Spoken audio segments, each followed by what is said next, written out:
Shalom, shalom. Bonjour à tous, bonjour à toutes. Nous sommes encore dans notre début de semaine et cette émission favorite, cette émission aimée par tout le monde, un mot pour ta vie. 10 minutes de vérité biblique pour marcher avec notre Dieu. Et par cette forte demande, nous sommes contrariés, je dirais pas contrariés, mais nous sommes dans la joie de répondre encore ces mots, la jeunesse. Avant de commencer toute chose, je vais vous emmener d'abord à prier. Nous allons recommander cette semaine entre les mains de notre Seigneur. Prions au nom de Jésus. Seigneur Papa, nous te bénissons et te remercions pour ce temps que nous voulons commencer avec toi, soit le commencement et la fin de cette semaine avec nous, avec ces mots la jeunesse, qui est très important pour tous ceux-là qui accompagnent leur jeunesse hors de ta seigneurie, hors de ta grandeur. Permet à toutes les personnes qui vont suivre de bénéficier, d'être bénies et surtout de changer leur attitude, de te suivre. Au nom de Jésus, nous t'avons ainsi prié. Amen. Amen. Gloire à Jésus. Nous sommes heureux de nous retrouver. N'oubliez surtout pas de partager, de liker, de vous abonner pour recevoir nos notifications à temps et à l'heure. Et comme vous l'avez constaté, notre semaine spéciale continue toujours. Je ne suis pas seule. Je suis accompagnée d'un des serviteurs de Dieu qui nous accompagne. C'est un jeune, toujours. J'ai toujours à côté de moi des jeunes hommes qui sont beaux. Waouh! Et je vais lui laisser se présenter avant que nous puissions rentrer dans le but du sujet. Merci maman pour la parole et je tiens à saluer toutes les personnes qui nous suivront. Amen. Et je me présente, je suis le frère Rémus, je suis serviteur de Dieu à l'église ACPV. Gloire à Dieu. Et j'ai entendu, quand j'étais encore sollicité pour repasser dans l'émission, tu as prévu un thème. Un thème, nous avons défini la jeunesse depuis la semaine dernière comme étant un temps d'apprentissage. C'est le moment où les jeunes apprennent. C'est le temps de formation. Et comme je disais, j'ai entendu que toi, tu nous as parlé que ce temps, c'est un moment d'investissement. Que dans toute jeune, nous avons quelque chose à donner. Et entre eux, c'est tout ce qu'on a en nous doit être structuré. Doit avoir une bonne structure pour avancer. Et cette structure, c'est base dans l'éducation. Tu voudrais nous parler aujourd'hui de l'éducation de la jeunesse. Alors, qu'est-ce que tu veux nous dire dans tout ça? Ça paraît waouh. Oui, j'ai eu à observer avant de trouver ce thème qui m'a été inspiré. Parce que j'ai des petits frères qui sont jeunes, très jeunes, et qui grandissent aussi. Et j'ai comparé l'éducation que moi j'ai reçue avec eux, ça ne paraît pas vraiment équitable. Ok. J'ai trouvé ça très différente, cette éducation. Pourtant, c'est la même mère, le même père. Une belle observation. Oui. Je me suis dit, qu'est-ce qui se passe? La Bible nous dit que donne à un enfant des bonnes attitudes dès ses premières années et il les gardera même dans sa vieillesse. Amen. Là, il est dit dans Proverbe 22:6. Moi, j'ai reçu l'éducation de mes parents, des valeurs que mes frères ou mes petits frères, d'autres n'ont pas eu. Pourtant, on a les mêmes parents. Qu'est-ce qui s'est passé? C'est quoi ces changements qui s'est passé? Ça m'a intrigué et puis m'a emmené aussi dans la prière et à rechercher dans la parole de Dieu. J'ai trouvé que beaucoup de jeunes, beaucoup de enfants abandonnent. Ils reçoivent, mais ils abandonnent eux-mêmes l'éducation. D'accord. Donc, les parents font leur part. Certains parents, oui. Ok.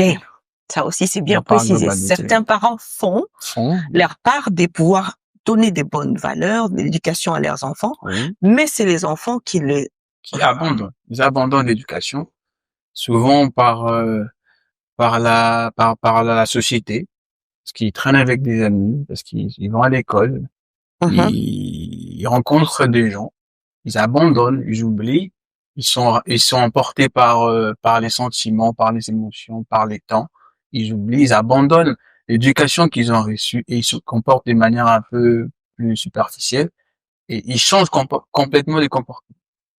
Et ça fait que le même comportement qu'ils prennent d'ailleurs, ils les ramènent aussi à la maison. Et ce qui fait que si les parents ne sont pas durs, ne sont pas sévères envers ces enfants-là, les enfants sont perdus. Ok. Donc, les parents doivent rester sévères et durs pour que les enfants puissent garder l'éducation de leur jeunesse. Et pour cela, penses-tu qu'il y a des astuces? Penses-tu aussi que les parents n'en font pas assez pour que les enfants, parce que je dois comprendre que c'est l'influence, Également. l'influence du monde Très, ça joue extérieur beaucoup. qui joue beaucoup sur eux, Oui. qui font qu'ils ne puissent pas conserver toute l'éducation Toute donnée. l'éducation reçue. Qu'est-ce que tu peux encore nous démontrer par rapport à la pensée de Dieu que tu nous as dit de Proverbes? Par rapport à la pensée des dieux, la Bible me dit, comme je le disais, que les enfants doivent garder. Eux, ils abandonnent. Hum. La Bible dit clairement que garde l'éducation reçue, ne l'abandonne pas. Garde-la, elle te fait vivre. Il y a un autre verset qui dit que pendant que tu es jeune, souviens-toi de ton Créateur, souviens-toi de lui avant l'arrivée de jours mauvais. Mhm. Qu'est-ce qui se passe, pasteur? C'est que quand on est avec des gens, on oublie qui on est, nous les jeunes. Mhm. Ah, ok. On oublie carrément notre identité. Là, je ne sais même pas qu'est-ce qui se passe, mais on oublie. On peut même renier même nos parents, on peut même renier. Il y en a, ils vont même jusqu'à renier leur famille.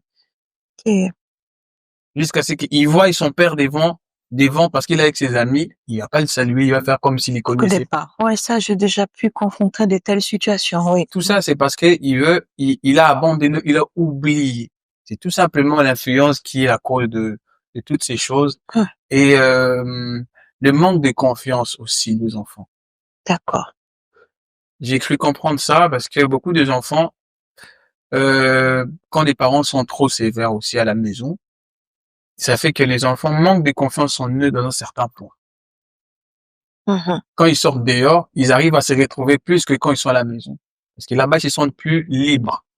Mhm. Et quand ils rencontrent les parents, ça fait que ça cause un déséquilibre en eux. Mhm. Mhm. Comment est-ce que là, ils savent que, si mes amis savent que je suis comme ça, mais c'est lui que j'ai, la personne que je vois devant moi là, lui, il ne sait pas comment je suis, mais il va me dicter comment être. Ok. C'est ça qui cause ce déséquilibre. Dehors, je fais ce que je veux, et à la maison, je fais ce que on veut. C'est ça qui cause le déséquilibre chez les jeunes aujourd'hui. Parce que les jeunes ne veulent pas se soumettre à l'autorité des parents. Et par rapport à la pensée de Dieu, quand tu nous parles je rebondis un peu dans le Proverbe 21, parce que quelque part, il demande aussi aux parents d'instruire, c'est long. C'est en la Est-ce que parole. c'est parce que ce n'est pas fait dans cette direction-là qui fait que? Je ne dirais pas jusque-là. Je ne veux pas aussi globaliser les choses. Il y a des parents aussi qui n'éduquent pas les enfants selon la parole de Dieu. Ça va même pas l'oublier, c'est sûr. Mais les enfants d'aujourd'hui là, comme je le disais depuis le début, eux ils sont forts dans l'abandon de l'éducation. Peu importe l'éducation que le père ou la mère va donner à l'enfant, l'extérieur joue un grand rôle. Mais comment faire maintenant pour les apporter cette résistance par rapport à Par rapport à l'influence? l'influence du Que dehors. faire? Là, je parlerai directement aux parents. Les parents doivent être sévères. Ces niveaux de sévérité-là ne doivent pas baisser. Ils doivent demeurer dans ça, être sévères jusqu'au bout, parce qu'il y a un âge où un enfant, il est enfant, il comprend pas. Juste, même si un enfant, il a 18, jusqu'à ses 18 ans, là, il est encore trop jeune. Parce que moi, je donne un exemple pour moi-même. Il y a des choses que je n'ai pas pu faire, ou que je ne ferai plus, ou pas, presque, parce que mes parents ont été vraiment sévères envers moi. Ils ont été sévères jusqu'au bout. Et cela m'a aidé jusqu'à présent. Je ne peux pas, par exemple, réussir à l'école. Mes parents ont été sévères. Si t'as en dessous de la moyenne, ils sont fâchés. Ok. Et ça, c'est resté en moi, même moi, je peux pas avoir en dessous de la moyenne.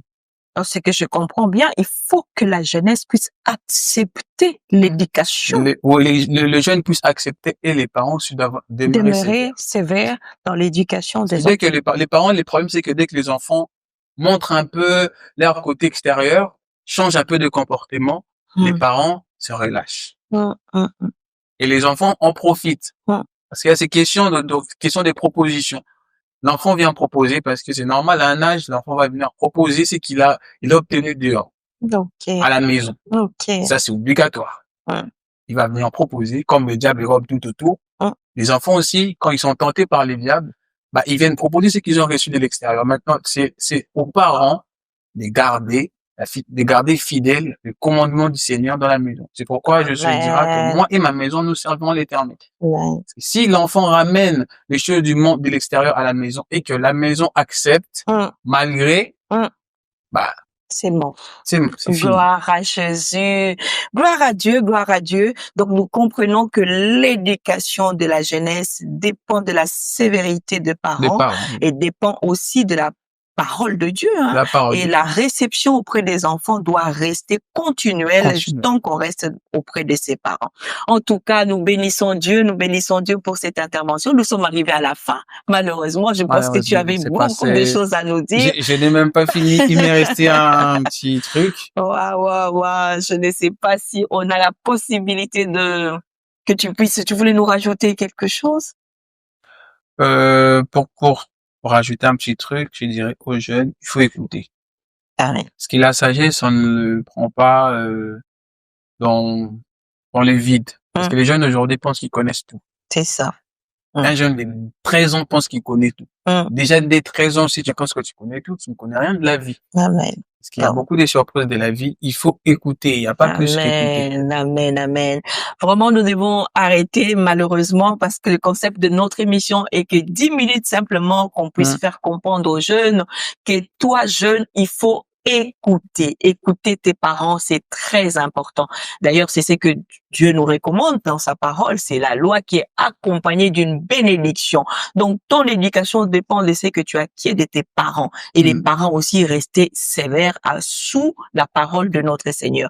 Nous sommes arrivés à la fin. Demain, ne rate pas. Nous poursuivons. Il y a des thèmes formidables.